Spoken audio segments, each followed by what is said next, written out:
Siamo nelle campagne di Serramanna, la cooperativa Bau Arena. Come vedete intorno a me una quarantina di asinelli di razza sarda, gli abbiamo appena dato un biscotto, sono contenti di vederci, quindi fra poco vi faremo vedere come si allevano questi animali, come si riconosce l'asinello sardo, perché in questa cooperativa hanno deciso di rilanciare questa specie.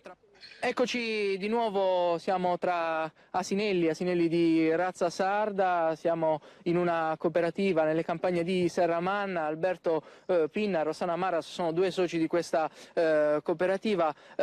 Prima di tutto qui abbiamo come dire, il vostro stallone che si chiama? Pedro. Come si riconoscono gli asinelli di razza sarda? Allora, principalmente è l'altezza, che non dovrebbe superare l'1,15 al Garres.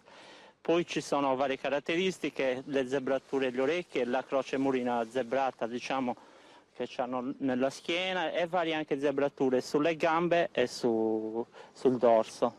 Com'è nata questa idea di fare un allevamento di asinelli? Voi vi occupate anche di altro, qui coltivate pomodorini biologici? La principale è l'SR, diciamo, serricola. Poi con il terreno per il pascolo abbiamo deciso di iniziare con un paio di asinelli e dal 1992 sino adesso siamo arrivati a quota 47.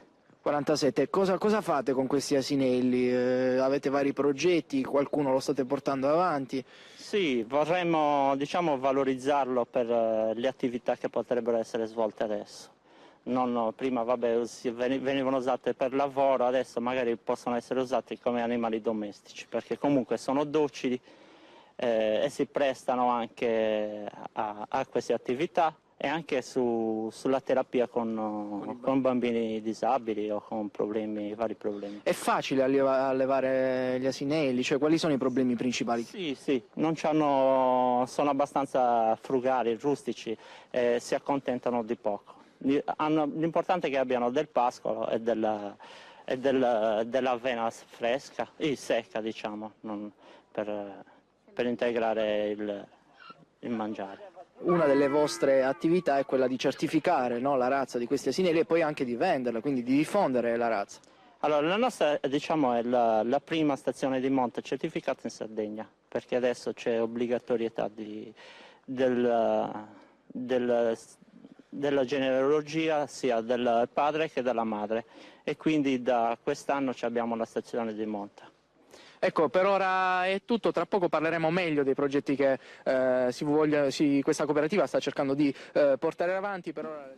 Rossana Marras, lei accudisce questi asinelli tutti i giorni? Tutti i giorni, li do da mangiare ogni giorno e poi li rinchiudo la sera.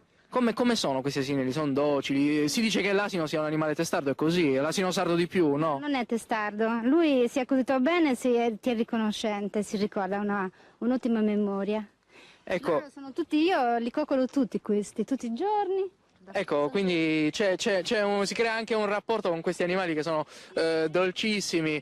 Di nuovo Alberto Pinna, parliamo di più delle attività. Qui ci sono state fatte delle attività anche con i bambini che hanno problemi. Alcuni bambini, mi diceva prima, hanno acquistato anche degli asinelli. Sì. È così? Una signora di Cagliari ha acquistato per il suo figlio un asinello perché aveva un cavallo, però la stazza, diciamo, era molto grande, quindi aveva anche il primo impatto con l'animale, non avevano avuto risultati. Invece con questo asinello questa è contentissima del... Il bambino che ha difficoltà, diciamo, ha qualche problema con questi animali che sono dolcissimi, riescono a... Arriva al maneggio, l'asino sente il bambino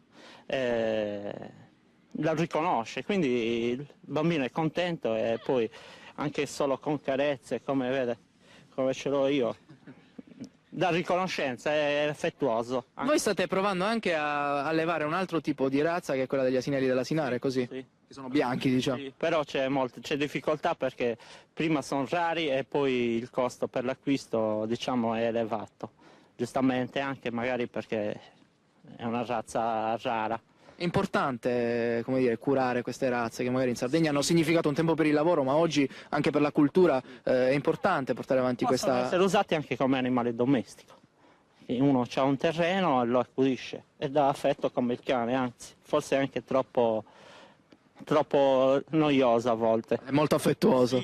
No, no, è anche noioso. Soprattutto quando magari gli si dà una caramella, come stava facendo lei, eccole qui, le caramelle. Vero. Ecco, su questa immagine chiudiamo anche questo collegamento, la linea può tornare definitivamente allo studio.